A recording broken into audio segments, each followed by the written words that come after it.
Hello दोस्तों, अद्भुत कहानी सागर में आपका स्वागत है।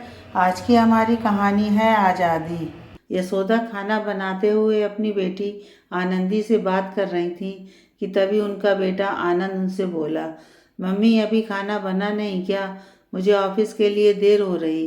कितनी बार बोला मैंने आपसे कि पहले हमारा नाश्ता और लंच तैयार कर दिया करो, उसके बाद ही फ़ोन पर किसी से बात किया करो।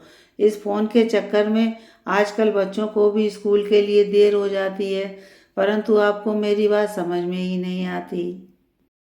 बेटे की बात सुनकर यशोदा झट से फ़ोन काटकर आनंद के लिए जल्दी से नाश्ता लगाने लगी, तो अचानक उनके हाथ से प्लेट छूटकर नीचे गिर गई थी। यह देखकर उनकी बहू सुधा उससे बोली, सासू माँ, कोई काम तो ढंग से कर लिया करो। जब से पापा ने आपको फ़ोन लाकर दिया है, आप तो आदत खराब हो गई है। जब देखो आप फ़ोन पर कभी बातें करती तो कभी भजन सुनती रहती हो। पहले आप हर काम समय से पहले कर दिया करती थी, लेकिन अब आप कोई काम ढंग से नहीं करती। अब देखो आपने प्लेट नीचे गिरा दी। पापा ने अच्छा नहीं किया आपको फ़ोन देकर। बहू की बातें सुनकर यशोदा जी दुखी स्वर में बोली, बहू, मैं तो काम ढंग से ही कर रही थी, परंतु उसी वक्त आनंदी का फ़ोन आ गया था। वह मुझसे सबका हाल चाल पूछ रही थी। मैं तो खाना बनाते वक्त फ़ोन का इस्तेमाल करना ही नहीं चाहती, परंतु जब किसी का फ़ोन आ जाए तो सुनना ही पड़ता है। मैंने प्लेट जानबूझकर थोड़ी ना गिराई थी, वह तो हड़बड़ी में अचानक मेरे हाथों से छूटकर गिर गई। क्या करूं, बुढ़ापे के कारण अब मुझसे जल्दी से कोई काम नहीं होता। नहीं तो मैं पहले हर काम पूरी जिम्मेदारी से करती थी। तुम्हारे उठने से पहले ही तुम्हारे पापा, आनंद और दोनों बच्चों सबका नाश्ता और लंच तैयार कर देती थी। ये सुनकर सुधा गुस्से में बोली, आप दिन भर करती क्या हैं? बस नाश्ता खाना ही तो बनाती हैं।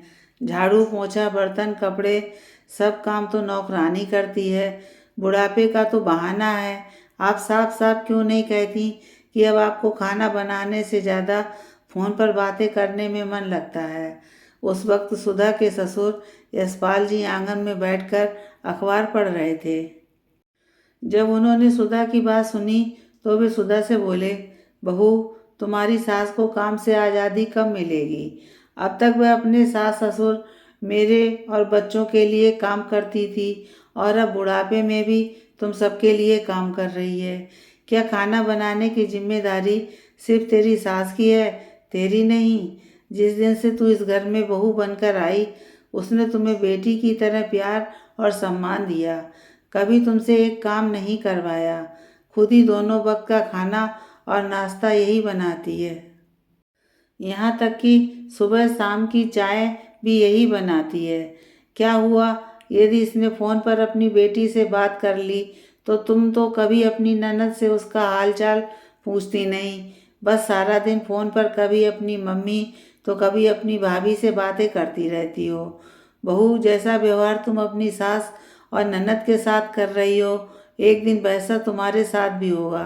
क्योंकि कल मैंने तुम्हारे बच्चों के मुख से सुना था, जब ये उन्हें नाश्ता करवा रही थी, तभी दोनों अपनी दादी से कह रहे थे, अम्मा, न जाने कैसा ज़माना आ गया है।